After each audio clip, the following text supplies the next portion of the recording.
Question is the bill be now read the second time. The honourable member for Nelson.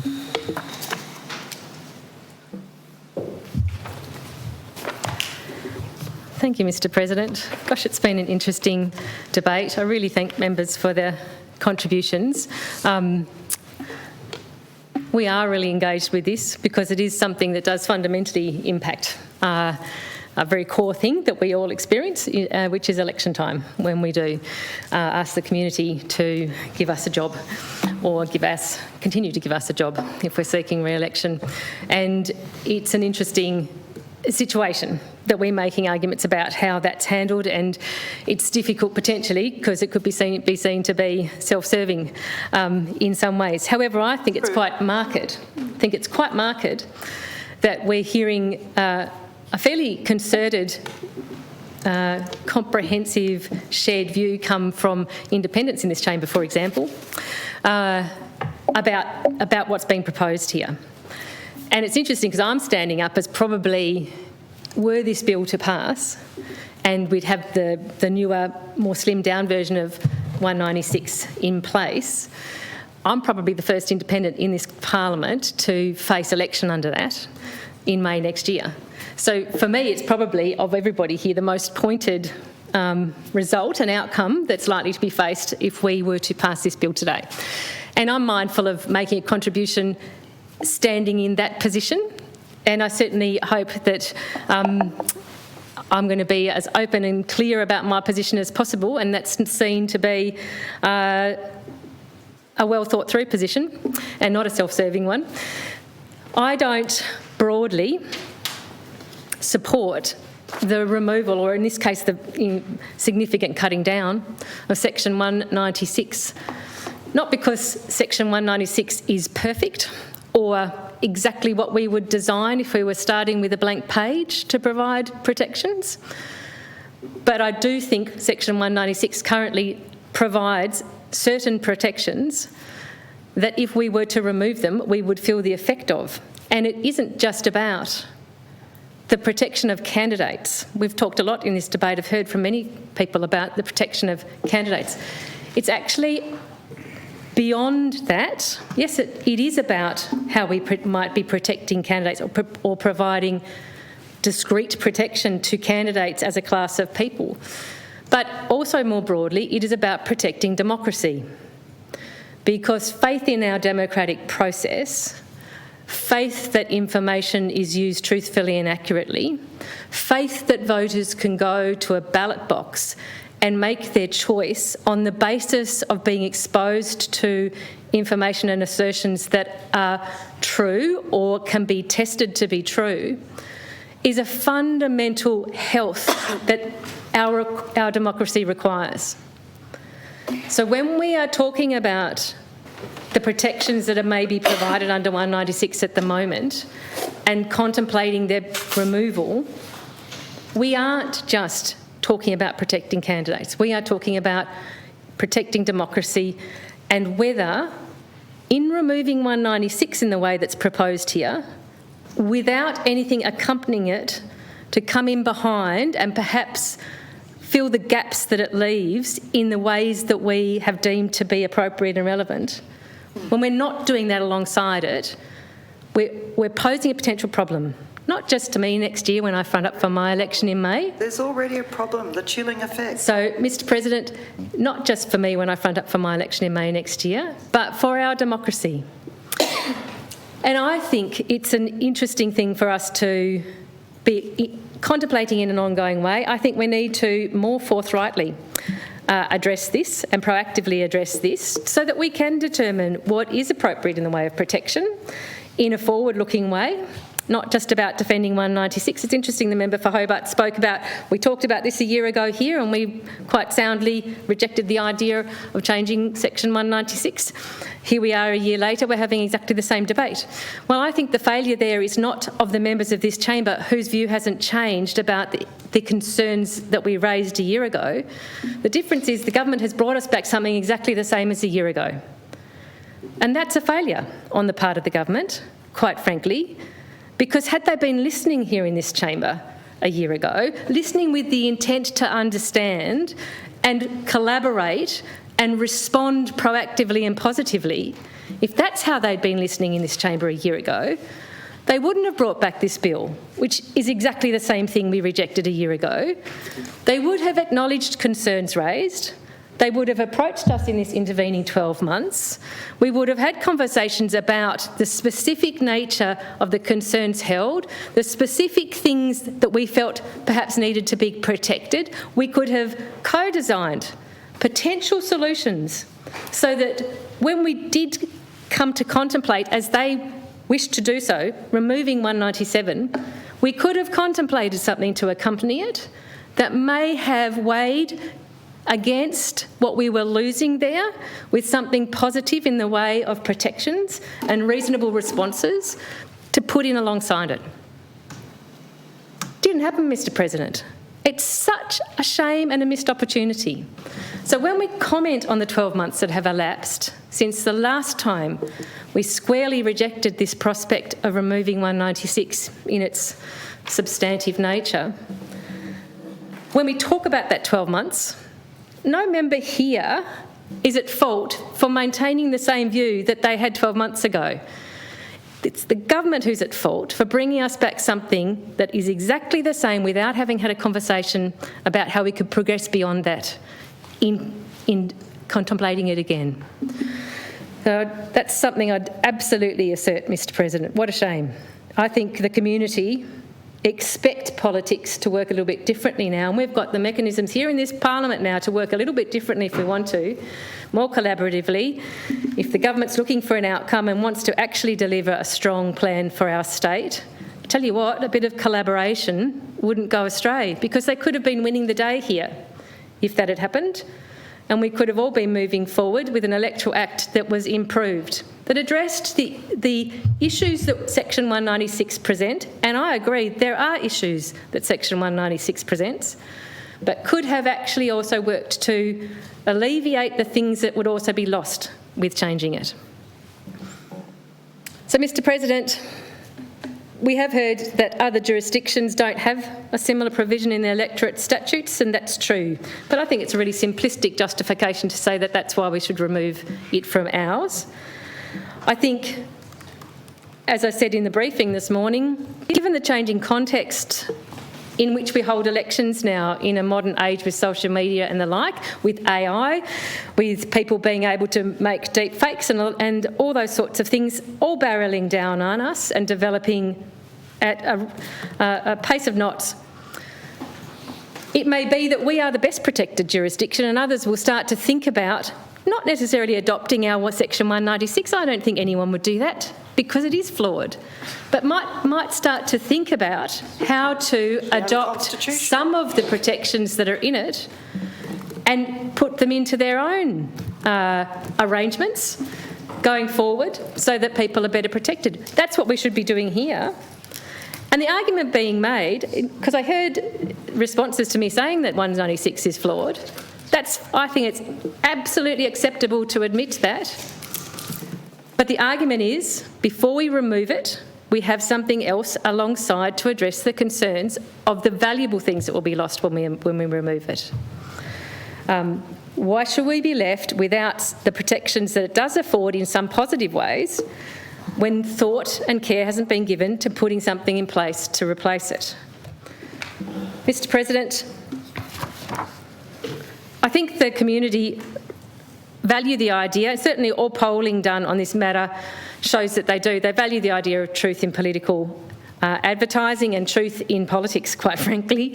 I know it seems a novel concept to many of us who are in the space, but there's been recent research through the Susan McKinnon Foundation looking into how people regard truth in political advertising laws that are present in other jurisdictions, and it's been very positive in its findings.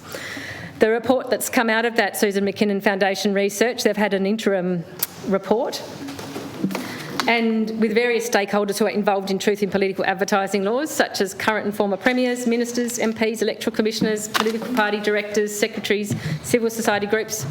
They looked primarily at South Australia, but they also did interviews with people from New South Wales and Victoria, jurisdictions that don't currently have those laws.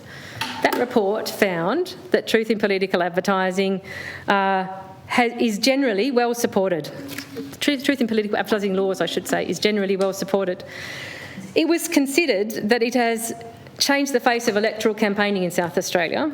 It was considered that the Electoral Commission of South Australia's reputation for impartiality was unaffected by administering those truth in political advertising laws that they have in that jurisdiction. And the Electoral Commission continues to enjoy strong public confidence there. It considered that truth in political advertising laws have been increasingly used as a political tool, and they may not be adequately deal with matters such as misinformation, disinformation, artificial intelligence. So they're not perfect, but they're quite positively regarded and are not having some of the detrimental effects that were warned of. I firmly believe that we need to be more proactively looking at such arrangements for this state. If we were, we would be in a better position to contemplate addressing matters relating to Section 196. I think there are current community concerns about negative attacking election campaign behaviour.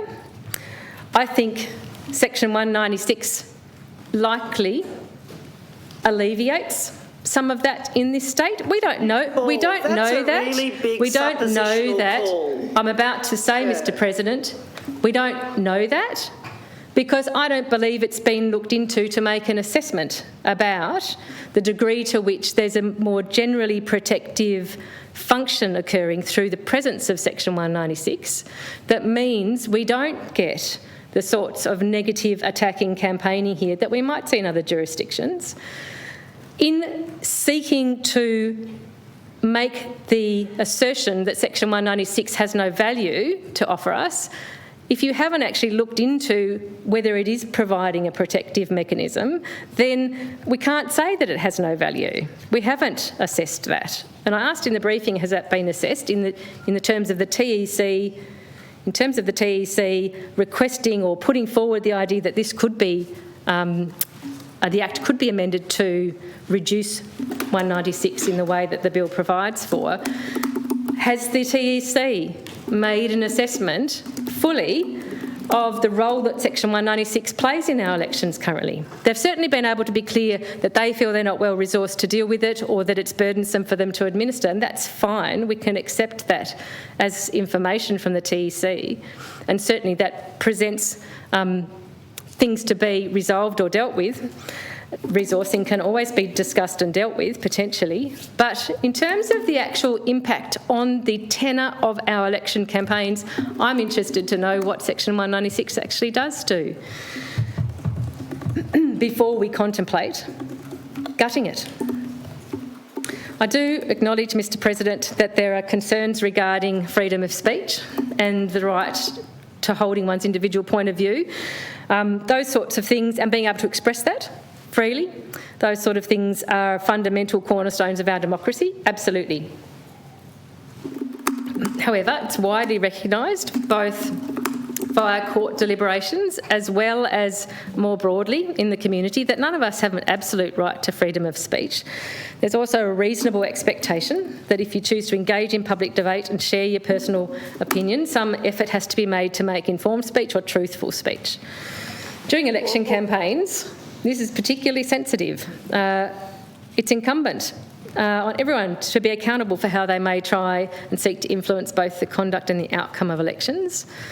The expectations of responsible accountability covers candidates and the broader electorate. And of course, ideally, that's what we would like to see play out. Section 196 does seek to promote that and ensure that accountability for candidates and campaigners and the broader electorate.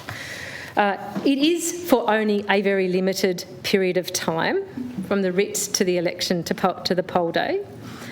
It isn't entirely constraining what people can say. It does constrain in specific ways.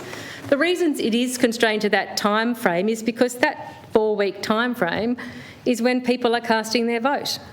And that is when, if there is, for example, a determined spread of misinformation about a candidate, that is when it's going to influence the way people vote. And there is no mechanism that candidates can use potentially to address that except Section 196 at the moment. Can't bring an action of defamation in time to be able to then correct the record before people are walking in to vote. You may not be in a position to be able to spend your way out of it and put the correct information so broadly into the community, certainly not with our spending caps in this place, but to counteract the misinformation being put out about you. So I think it's very different to a regular citizen going for a regular job somewhere else. These are not the same as a normal job and a normal job interview process. What about a regular or the corporate other manager So of high what we are profile? seeing in this situation is, as I said, it is about people seeking a job, but it's also about the functioning of our democracy. And the functioning of our democracy requires free and fair elections. And the functioning of our democracy, a healthy democracy, requires informed voters who are able to cast an informed vote on election day.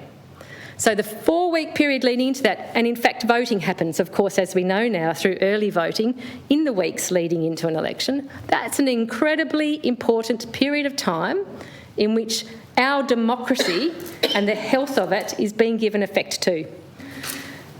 There is every reason for us to contemplate how we protect truth during that period of time. And that is how I would emphasise it. Not how we protect candidates, how we protect truth. And I think if we were to be going forward looking at about how we might best, most constructively do that in future, if we were to want to modernise and move away from Section 196, that's where our focus would be. It's actually not about protecting candidates in that 4-week period, it's about protecting truth and protecting voters and their right to be informed truthfully leading into an election and placing their vote. So I think that's probably where we would look to if we were thinking about better ways to be protective here of our democracy. It's a byproduct that in protecting our democracy, candidates will have some forms of protections conferred in and on and around them, because protecting the process most likely is going to involve protection of candidates to some extent.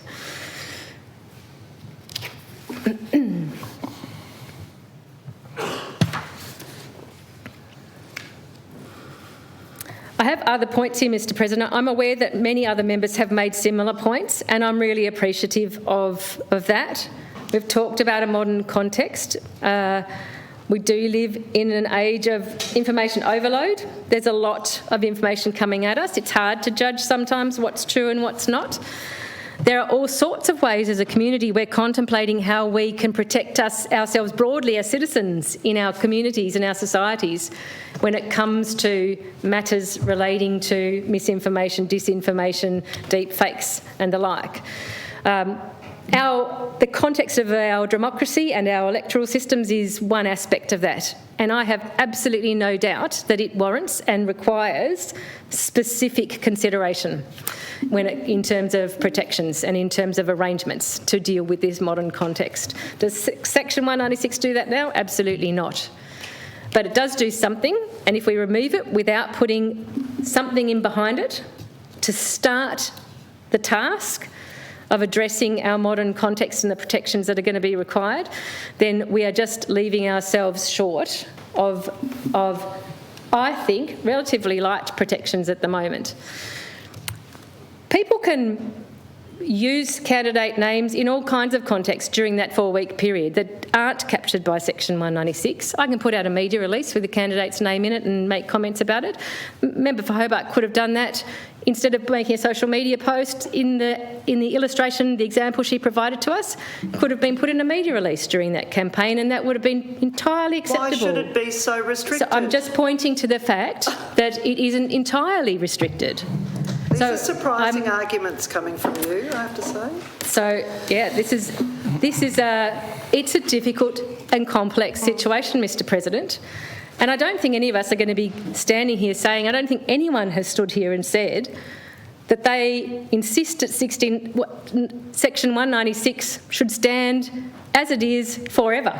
I think we all accept that actually ultimately it needs to be looked at and developed. I think there's ways we can do that.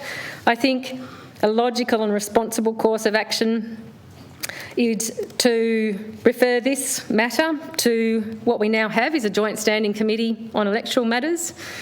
That committee was established to look at absolutely issues such as this, matters relating to our electoral laws and the way we conduct elections. We have the committee before us.